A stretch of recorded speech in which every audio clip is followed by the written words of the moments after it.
Kanalıma hoş geldiniz. Bugün sizlere orkidelerinizi sonbaharda yeniden çiçek dalı çıkarabilmesi için yapmamız gereken 3 önemli püf noktadan bahsedeceğim. Sonbahar orkideler için çiçek çıkarma dönemidir. Bunu özellikle belirtiyorum. Çünkü orkideler yılda 2 kere çiçek dalı çıkarır. Sonbahar aylarında ve ilkbahar aylarında.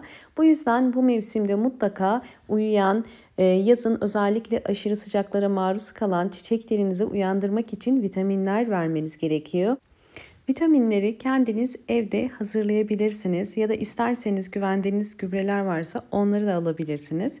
Ben kanalımda doğal gübrelerden bahsediyorum. Bugün de yine orkidelerimize yeniden vitamin desteği sağlamak için bal desteği kullanacağız. Bu bal tamamıyla doğal bir bal ve sizlere de doğal bal kullanmanızı tavsiye ediyorum. Bal yerine kesinlikle şeker kullanmayın. Hemen ölçülerimize geçelim. 400 milim su koydum. Suyun üzerine 1 çay kaşığı kadar bal koyacağım. Bal özellikle toprağın pH dengesini dengeler. Evde çiçek besliyorsanız mutlaka orkide toprağını ya da diğer çiçeklerinizin toprağını verimli hale getirmeniz gerekir.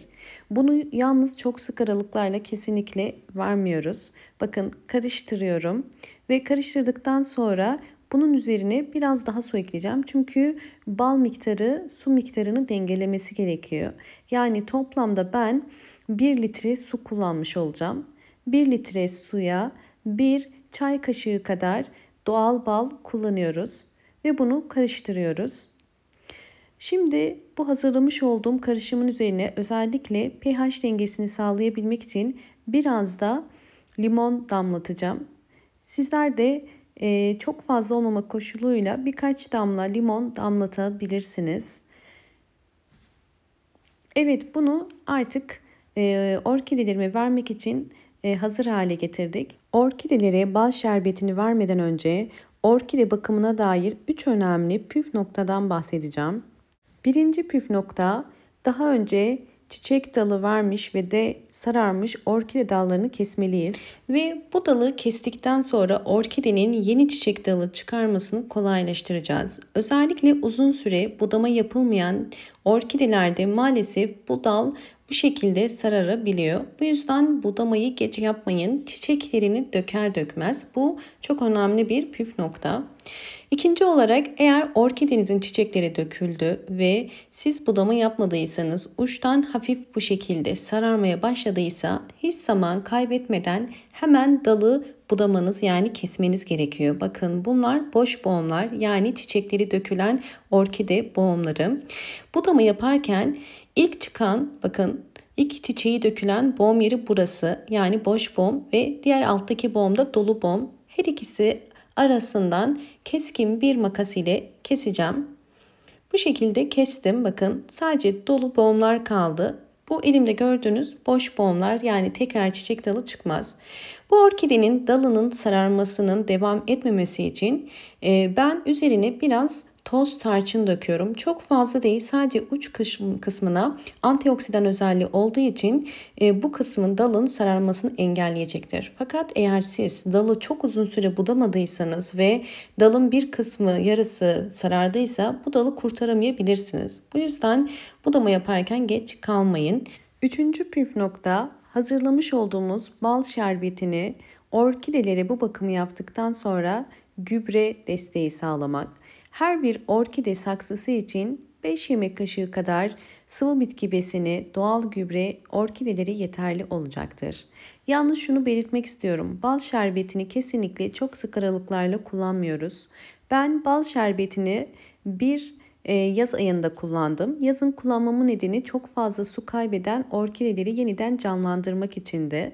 Bakın, görüyorsunuz, yazın kullandığım bal şerbetinin sonucu olarak şu anda bu orkidemin kökleri çok daha sağlıklı ve yeşil, yeni aktif kökler de çıkarmaya başladı. Yazından sonra İkinci kez sonbahar ayında veriyorum. Sonbahar ayında özellikle solan, artık gücü kalmayan ve çiçek dalı çıkarmayan orkideleri yeniden uyandırmak, hem de yeniden vitamin desteği sağlayarak orkidelerimizin toprağının pH dengesini sağlıyoruz. Ve sizlere özellikle yazın bunu uyguladıktan sonra, aylar geçtikten sonra orkidelerimin son halini göstermek istiyorum.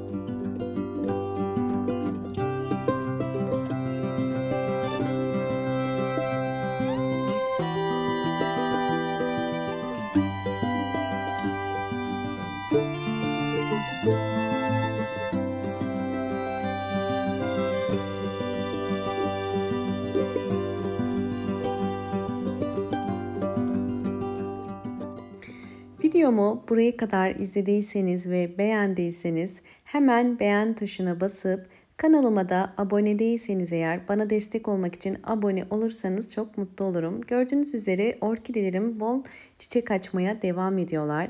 Şimdi sizlere diğer bir önemli püf noktayı göstermek istiyorum. Orkidelerinizin özellikle yaprak temizliği sonbaharda çok önemli. Bu yüzden 100 milim ya da 200 milimlik bir suyun içerisine 5-6 damla limon suyu damlatıp pamuk ile yaprakların hem üzerinden hem de altından silmeniz çok önemli.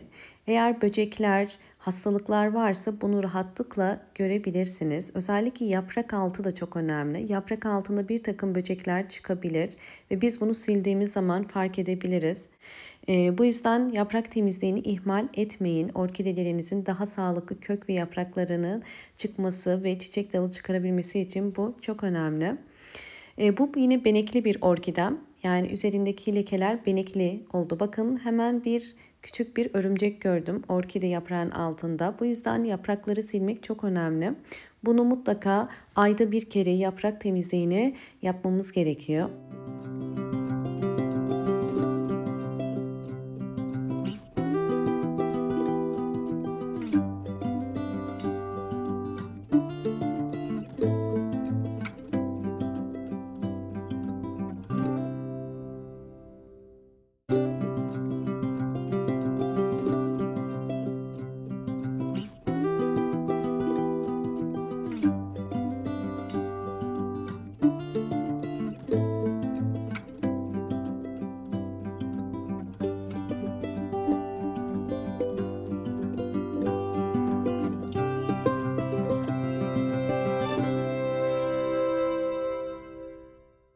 Evet, yaprakların bakın arasındaki farkı görüyorsunuz. Bu orkideme özellikle bal şerbeti vermiştim yazın ve üst çıkan yaprakların hepsi çok dik ve daha sağlıklı. Alt yapraklar ise gördüğünüz üzere yumuşak. Yani vermiş olduğumuz bu vitaminler ve yaprak bakım temizliği orkidenizi canlandırır. Yaprakları canlı, sert ve daha da sağlıklı hale gelir. Umarım bu anlattığım bütün püf noktalar sizler için faydalı olmuştur. Videomu buraya kadar izlediyseniz ve beğendiyseniz hemen beğen tuşuna basıp kanalıma da abone değilseniz eğer bana destek olmak için abone olabilirsiniz. Bol bol yorumlar yapıp yorumlar kısmında da sorularınız varsa sorabilirsiniz. Hoşça kalın, sağlıkla kalın.